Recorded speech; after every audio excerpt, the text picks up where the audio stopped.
அனைத்து தமிழ் மக்களுக்கும் கணேஷின் பணிவான வணக்கம். வாங்க ஃப்ரெண்ட்ஸ், மார்க்கெட் பற்றி டிஸ்கஸ் பண்ணலாம். இன்னைக்கு வந்து பார்த்தீங்க அப்படின்னா நமக்கு வந்து ஒரு கேப் டவுன் ஓப்பனிங், அதாவது 24,200 சம்திங்கில் வந்து எஸ்டே வந்து நிஃப்டி வந்து க்ளோஸ் ஆனது. ஸோ இன்னைக்கு வந்து ஓப்பனிங்கே பார்த்தீங்க அப்படின்னா ஒரு கேப் டவுன் ஓப்பனிங், அங்கேருந்து மறுபடியும் வந்து ஒரு வாலட்டிலிட்டி. ஸோ லாஸ்ட்டாக இப்போ வந்து எப்படி போயிட்டு இருக்கு அப்படின்னா, இன்னைக்கான லோவை பிரேக் அவுட் பண்ணிட்டு ஒரு 5 மினிட்ஸ் கேண்டில் வந்து லோக்கு கீழே வந்து க்ளோசிங் வந்து வச்சிருக்கு. ஸோ இது வந்து எந்த மாதிரி கன்ஃபர்மேஷன் அப்படின்னா, ஒரு செல் சைடு கன்ஃபர்மேஷன் கொடுத்துருக்கு அப்படிங்கிற மாதிரி சொல்லலாம். இதெல்லாம் காலையிலேயே கொஞ்சம் கொடுத்துருந்தது அப்படின்னா ஒரு நல்ல மூவ்மெண்ட் வந்து எதிர்பார்த்துருக்கலாம் ஒரு செல் சைடில். பட் வந்து மார்க்கெட் வந்து முடிகிற டைமில், அதாவது இன்னொரு 1/2 hour இருக்க மார்க்கெட் முடியறதுக்கு. ஸோ அந்த டைமில் பார்த்தீங்க அப்படின்னா நமக்கு வந்து ஒரு செல் சைடு கன்ஃபர்மேஷன் வந்து கொடுத்துருக்கு. ஓகேங்களா, இப்போ ஆல்மோஸ்ட் நமக்கு பேங்க் நிஃப்டி ஒரு 790 points, Nifty 185 points, Sensex 531, fin Nifty mid cap எல்லாமே வந்து ஒரு செல் சைடில் வந்து க்ளோசிங் ஆக போகுது அப்படிங்கிற மாதிரி சொல்லலாம். ஸோ எஸ்டர்டே எல்லாம் நிஃப்டி வந்து நான் எக்ஸ்பெக்ட் பண்ணியிருந்தது சரி ஒரு கேப்பை விழுந்து ஒரு 24,292 போயிட்டு, ஸோ அங்கேருந்து ஒரு ஃபால் தான் நான் வந்து எக்ஸ்பெக்ட் பண்ணியிருந்தேன். பட் இன்னைக்கு ஓப்பனான இடமே வந்து நமக்கு வந்து ஒரு கேப் டவுன் ஓப்பனிங் தான். ஸோ இந்த கேப் டவுன் ஓப்பனிங் ரெண்டு விஷயத்துக்காக எடுத்துக்கலாம். ஒன்று வந்து சிபிஐ இன்ஃப்ளமேஷன் டேட்டா வந்து கொடுத்துருந்தாங்க, அதாவது 4.83%, அதாவது பணவீக்கம் வந்து எந்த அளவுக்கு வந்து இந்தியாவில் இருக்கு அப்படிங்கிறது தான் இந்த சிபிஐ இன்ஃப்ளேஷன் அப்படின்னு சொல்லுவாங்க. ஓகேங்களா, இது வந்து போன தடவை விட இந்த தடவை அதிகமாக இருக்கு. இந்த சிபிஐ இன்ஃப்ளேஷன் டேட்டா வந்து அதிகமாக இருந்தது அப்படின்னா கண்டிப்பா நிஃப்டியை விட பேங்க் நிஃப்டியில, அதாவது பேங்கிங் செக்டர், ஃபினான்ஸ் செக்டர்ல வந்து பாத்தீங்க அப்படின்னா நமக்கு வந்து செல்லிங் ப்ரெஷர் கொடுக்கறதுக்கு சான்சஸ் இருக்கு. ஓகேங்களா, அது ஒரு காரணம். இன்னொன்று வந்து ஆஸ் யூஷுவல் வந்து வார் வந்து கொஞ்சம் வந்து வேகமா வந்து தீவிரமா போயிட்டு இருக்கு அப்படிங்கிற மாதிரி சொல்லலாம். காலையில கூட 3வது நாளா வந்து தாக்குதலை வந்து நடத்தியிருக்காங்க அப்படிங்கிற மாதிரி நியூஸ் எல்லாம் வந்தது. ஸோ இந்த ரெண்டு காரணத்துக்கு பத்தாததுக்கு 3வது முக்கியமான காரணம் வந்து நிஃப்டி எக்ஸ்பைரி. ஸோ நல்ல காலத்திலேயே நிஃப்டியை வந்து இறக்கிடுவாங்க. ஸோ இன்னைக்கு வந்து அந்த அளவுக்கு வந்து என்னதான் கொஞ்சம் நெகட்டிவ் நியூஸ் இருந்தாலும் ஒரு வாலட்டிலிட்டி தான் இருந்தது ஒரு குவார்டர்லி ரிசல்ட்ஸ்னால தவிர. ஸோ மற்றபடி செல்லிங் சைடு கன்ஃபர்மேஷனுங்கிறது இப்போதான் கொடுத்துருக்கே தவிர காலையிலேருந்து வந்து ஒரு வாலட்டிலிட்டின்னு சொல்லலாம். ஓகே, இப்போ நாளைக்கு ஓப்பன் ஆகிற மார்க்கெட் வந்து எப்படி இருக்கும் அப்படின்னு பார்க்கறதுக்கு முன்னாடி நாம ஒரு சில நியூஸ் அண்ட் டேட்டாஸை வந்து பார்த்துட்டு வந்து இதை பார்க்கலாம். ஓகேங்களா, இப்போ ட்ரம்ப் வந்து என்ன மாதிரி அனௌன்ஸ் பண்ணியிருந்தார் அப்படின்னா, நேற்றெல்லாம் ஸ்டேட் ஆஃப் ஃபார்மர்ஸ் வந்து எங்களுக்கு தான் சொந்தம் அப்படிங்கிற மாதிரி நியூஸ் எல்லாம் கொடுத்துருந்தாரு. இப்போ வந்து என்ன அனௌன்ஸ் பண்ணியிருக்காருன்னா, கார்டியன் ஆஃப் த ஹார்மஸ் வந்து அமெரிக்கா அப்படின்னு சொல்லி இவர் வந்து அனௌன்ஸ் பண்ணியிருக்கிறாரு. இதெல்லாம் பார்த்தீங்க அப்படின்னா ஈரானுக்கு ஒரு அது என்ன சொல்றது அப்படின்னா 1 மடங்கு 2 மடங்கு இல்லை 100 மடங்கு கோவத்தை வந்து கொடுக்கும் இந்த வார்த்தைனால அப்படிங்கிற மாதிரி சொல்லலாம். ஏன்னா இது வரைக்கும் இந்த ஸ்டேட் ஆஃப் ஹார்மஸை கண்ட்ரோல் பண்ணிட்டு இருக்கிறது ஈரான் அப்படிங்கிற மாதிரி சொல்லலாம். இப்போ இவர் நடுவில் பூந்து ஸ்டேட் ஆஃப் ஹார்மஸ் என்னோட தான், இதுக்கு வந்து கார்டியன் ஆஃப் த ஹார்மஸ் நான் தான் அப்படிங்கிற மாதிரி இவரே ஒரு பட்டத்தை வந்து கொடுத்துட்டு இன்னைக்கு வந்து அனௌன்ஸ்மெண்ட் வந்து பண்ணியிருக்கிறாரு. ஓகேங்களா, ஸோ இதனால என்ன ஆகும் அப்படின்னா ஈரானுக்கும் கோவம் வரும்.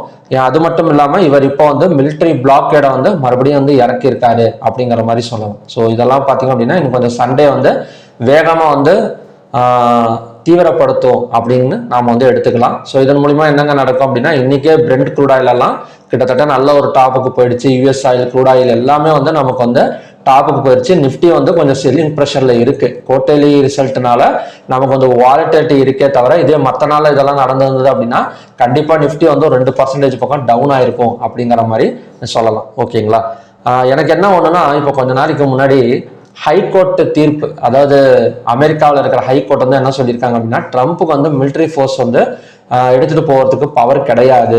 ஓகேங்களா, அதே மாதிரி செனட்டர்ஸ் வந்து ஓட்டு வந்து பண்ணியிருந்தாங்க. ஸோ அதுலேயே அவங்களும் அதே தான் சொல்லியிருந்தாங்க. பட் இப்படி இருந்தும் கூட மறுபடியும் எப்படி இவர் வந்து மிலிட்ரி ஃபோர்ஸை கொண்டு போயிட்டு ஸ்ட்ரைக்ஸ் எல்லாம் நடத்தி மறுபடியும் இந்த மாதிரி எல்லாம் அனௌன்ஸ்மெண்ட் பண்றாருங்கிறது தெரியல. ஓகேங்களா, ஸோ பார்க்கலாம் இந்த வார் மறுபடியும் எவ்வளோ தூரம் போகுது அப்படின்னு. ஸோ இதில் வந்து கொஞ்சம் கவலையான விஷயம் வந்து ஒன்று நடந்திருக்கு. ஸோ எப்போவுமே வந்து ஸ்ட்ரைக்ஸ் நடக்கும் நமக்கு வந்து ஒரு நியூஸாக வரும். பட் இந்த தடவை பார்த்தீங்க அப்படின்னா இந்தியாவில் இருக்கிற ஒரு மாலுமி, அதாவது கடற்படை ஆஃபீஸர் அப்படின்னு சொல்லுவாங்க, அது நேம் எனக்கு சரியா தெரியல. அந்த மாலுமி வந்து ஒருத்தர் வந்து இறந்துருக்காரு. ஓகேங்களா, ஸோ இந்த கப்பலில் வந்து யார் யார் இருந்திருக்காங்க அப்படின்னா 8 பேர் வந்து இருந்திருக்காங்க. அதில் 6 பேர் வந்து இந்தியர்கள், 2 பேர் வந்து உக்ரைன் நாட்டவர்கள். ஓகேங்களா, இதுல 4 பேர் வந்து இன்னும் வந்து என்ன சொல்றதுன்னா ரொம்ப சீரியஸ் கண்டிஷன்ல இருக்காங்க. ஒரே ஒருத்தர் மட்டும் இறந்துட்டாரு. ஸோ இந்த மாதிரி இறந்தனால என்ன பண்ணியிருக்காங்க அப்படின்னா, இந்தியா கவர்மெண்ட்ல இருந்து ஈரானோட தூதரை வந்து அழைச்சிருக்காங்க. ஸோ அம்பாசிடர் அப்படின்னு சொல்லுவாங்க. அவரை அழைச்சிட்டு இந்த மாதிரி எல்லாம் பண்ணக்கூடாதுங்க, நீங்க இதுக்கு வந்து இது வந்து சரியில்லை, நீங்க சண்டை போறீங்களா சண்டை போடுங்க. ஸோ இந்த மாதிரி எங்க இந்தியர்கள் இருக்கிற கப்பல்ல வந்து ஏன் தாக்குதல் வந்து நடத்தியிருக்கிறாங்க அப்படிங்கிற மாதிரி கொஞ்சம் சத்தம் போட்டு அனுப்பிச்சிருக்கிறாங்க. ஸோ பார்க்கலாம். இதெல்லாம் பார்த்தீங்க அப்படின்னா ரொம்பவே கஷ்டமா இருக்கு. ஸோ இத்தனை நாளுமே நமக்கு அங்க வார் நடக்கிறதே இங்க கஷ்டமா இருக்கு. பட் இதுல இந்தியா இப்போ மறுபடியும் இப்போ இந்தியா ஆளுங்கெல்லாம் அடிபடுறது சாகிறதெல்லாம் பார்த்தீங்க அப்படின்னா என்ன சொல்றதுன்னு தெரியல. இதுக்கான பதிலை வந்து இவங்க 2 பேர் தான் தீர்மானிக்கணும். ஒன்று ட்ரம்ப் வந்து அமைதியா இருக்கணும், இல்லைன்னா ஈரான் வந்து அமைதியா இருக்கணும். எப்பவும் போல அமைதியா இருந்துட்டாங்க அப்படின்னா இதெல்லாம் நம்ம வந்து தவிச்சிடலாம். ஓகேங்களா. நெக்ஸ்ட் வந்து நம்ம ஸ்டாக் ஹீட் மேப் எப்படி இருந்தது அப்படின்னா எல்லாமே நமக்கு வந்து ரெட்டு தான். இப்போ காலையில கூட கொஞ்சம் கிரீன்ல இருந்தது.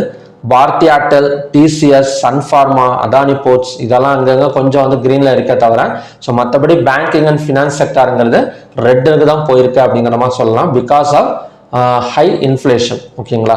அடுத்தது வந்து ஹெச்சிஎல் டெக்கை பற்றி கேட்டிருந்தேன். ஹெச்சிஎல் டெக்கு நேற்று தாங்க நல்ல ஒரு ரிசல்ட் வந்து கொடுத்துருந்தது. ஸோ மறுபடியும் என்ன நடந்திருக்கு அப்படின்னா ப்ராஃபிட் புக்கிங் வந்து நடந்திருக்கும். ஏன்னா நாம நேற்றே பார்த்துருந்தோம் ஐடி செக்டார் வந்து 1000 பாயிண்ட்ஸ் எல்லாம் மேலே வந்திருக்கு அப்படின்னா அந்த இடத்துலயே நம்ம வந்து யோசிக்கணும் கண்டிப்பாக வந்து ஒரு ப்ராஃபிட் புக்கிங் இருக்கும் அப்படின்னு. ஸோ இன்னைக்கு வந்து ஹெச்சிஎல் டெக்கு ஒரு 4% பக்கம் இறங்கி இருக்கு. டிசிஎஸ் எல்லாமே கொஞ்சம் இறங்கி ஒரு நியூட்ரலா இருக்கு அப்படிங்கிற மாதிரி ஐடி செக்டர் வந்து சொல்லலாம். ஓகேங்களா. அடுத்தது வந்து குளோபல் இண்டெக்ஸ் எந்த மாதிரி இருக்கு அப்படின்னா குளோபல் இண்டெக்ஸ் பெரிய ஃபால் கிடையாது. வெறும் 1.27 பாயிண்ட்ஸ் மட்டும்தான் நெகட்டிவ்ல இருக்கு. இதுக்கு என்ன அர்த்தம் அப்படின்னா வார் நியூஸ் இம்பாக்ட் கொடுக்கலங்கிறத விட அந்தந்த நாட்டில் ஏதாவது வந்து அங்கங்க நல்லது நடக்கிறதுக்கு வாய்ப்புகள் இருந்திருக்கலாம். இப்போ எப்படி நம்ம இந்தியாவில் வந்து குவார்டர்லி ரிசல்ட்ஸ் வந்து இப்போதைக்கு காப்பாத்திட்டு இருக்கு, எஃப்ஐ பையிங் வந்து காப்பாத்திட்டு இருக்கோம். ஸோ அந்த மாதிரி அந்தந்த நாட்டில் ஏதாவது ஒரு நல்ல நியூஸ் வந்துட்டு இருக்கனால வேர்ல்டு ஸ்டாக் எக்ஸ்சேஞ்ச் வந்து பெரிய அளவில் இறங்கல அப்படிங்கிற மாதிரி சொல்லணும். ஓகேங்களா. இன்னைக்கு எஸ்டர்டே இறங்கின KOSPI கூட இன்னைக்கு வந்து பார்த்தீங்க அப்படின்னா பெரிய அளவு அதாவது கொஞ்சம் வந்து ரெக்கவரி ஆயிருக்கு. ஒரு 0.73% வந்து ரெக்கவரி ஆயிருக்கு. அதாவது இறங்கி இருக்கிறது 8%, ரெக்கவரி ஆயிருக்கிறது வெறும் ஒரு 0.73% தான். ஓகேங்களா. இது 8% ரெக்கவரி ஆகணும் அப்படின்னா இன்னொரு 12 நாள் ஆயிடும். இது 8%. அது வரைக்கும் மறுபடியும் விற்காம இருக்கணும் இந்த சவுத் கொரியன் மார்க்கெட்டை. பார்க்கலாம் என்ன பண்றாங்க அப்படின்னு. நெக்ஸ்ட் வந்து ஓப்பன் இன்ட்ரெஸ்ட் டேட்டா பார்த்தோம் அப்படின்னா நமக்கு வந்து கால் ஆப்ஷன் சைடும் புட் ஆப்ஷன் சைடும் கொஞ்சம் ஈக்குவலா தாங்க இருந்தது. பெரிய அளவுல வந்து ஃபோர்ஸ் எல்லாம் எந்த பக்கமே கொடுக்கல. இப்ப காலையில கூட கொஞ்சம் வந்து புட் ஆப்ஷன் சைடு ஃபோர்ஸ் கொடுத்துருந்தாங்க. பட் போக போக வந்து கேஷ் ஃப்ளோ இல்லை அப்படிங்கிற மாதிரி சொல்லலாம். அடுத்தது வந்து NSEல பார்த்தோம் அப்படின்னா மொத்தம் 3337 ஸ்டாக்ஸ் வந்து ட்ரேட் ஆயிருக்கு. அதில் அட்வான்ஸ் வந்து 962, டிக்ளைன்ஸ் வந்து 2262, அன்சேஞ்ச் வந்து 113.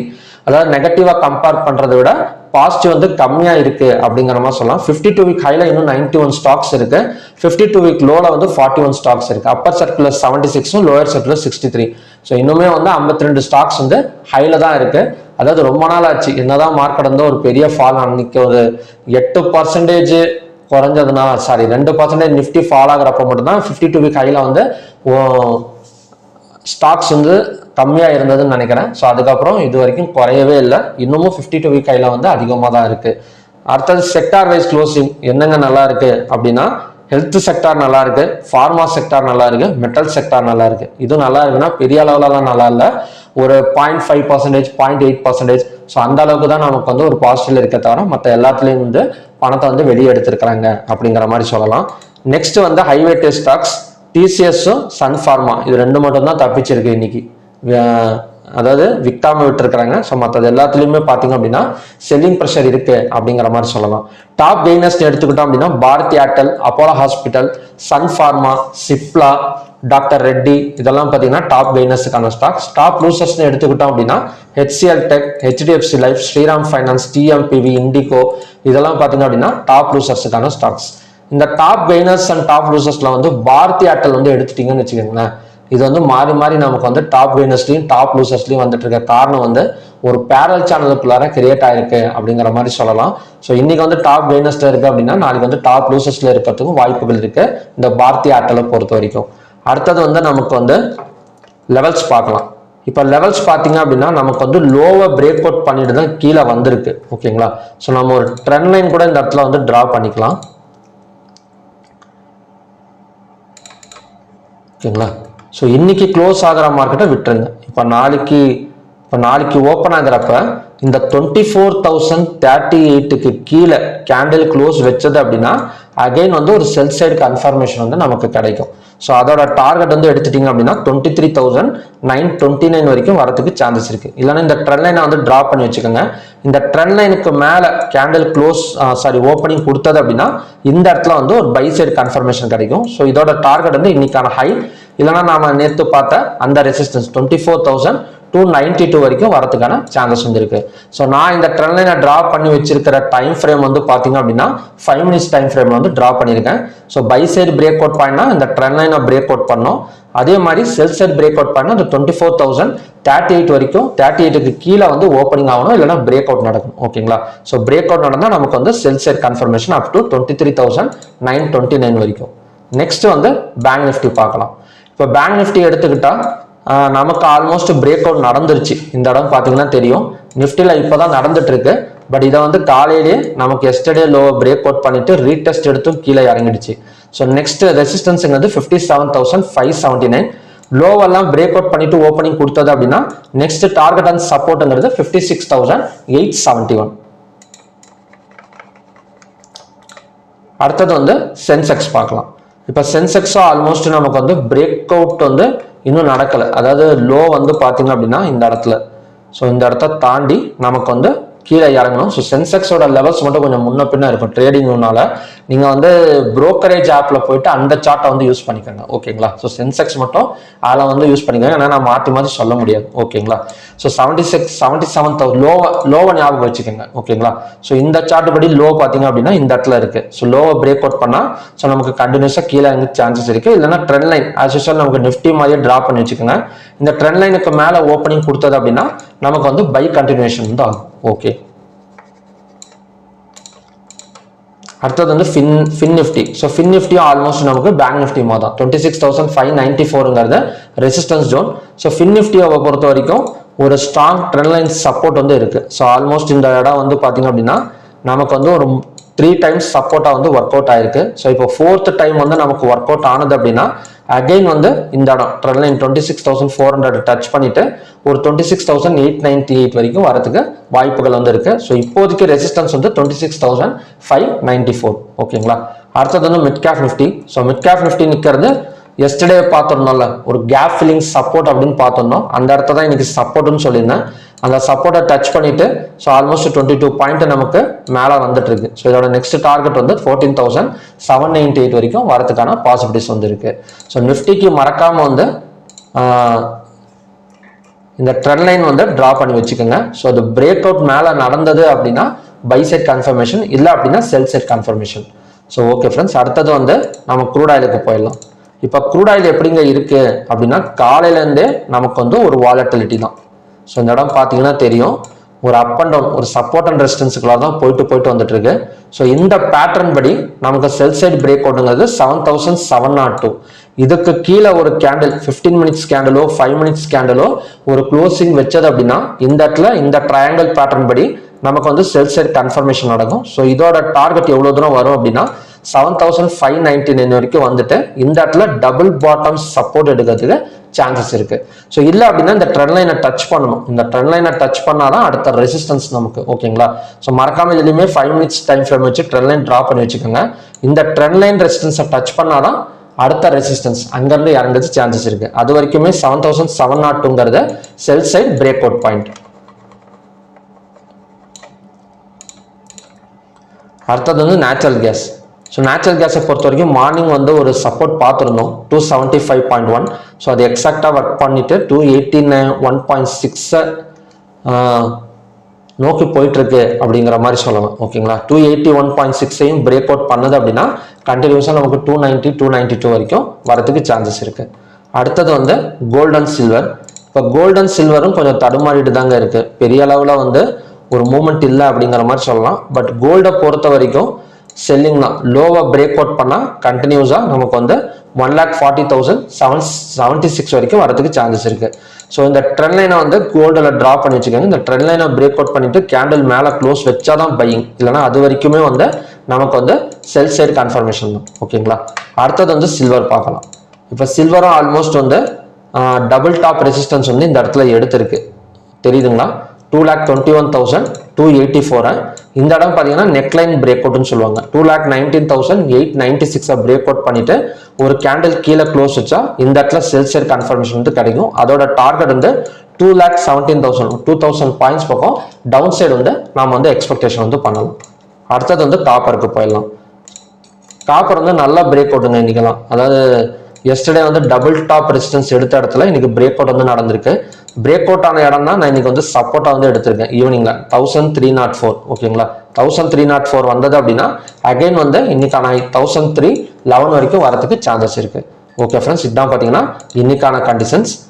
நிஃப்டி பார்க்கலாம். ஸோ நிஃப்டி வந்து 24,000 பிரேக் அவுட் பண்ணிருக்கு. ஸோ இந்த கேண்டில் மேலே க்ளோஸ் வைக்கணும். ஸோ இன்னைக்கு விட்டுடுங்க, ஏன்னா இந்த வீடியோ உங்களுக்கு கிடைக்கிறப்ப கண்டிப்பாக 3:30 மணி ஆயிடும்.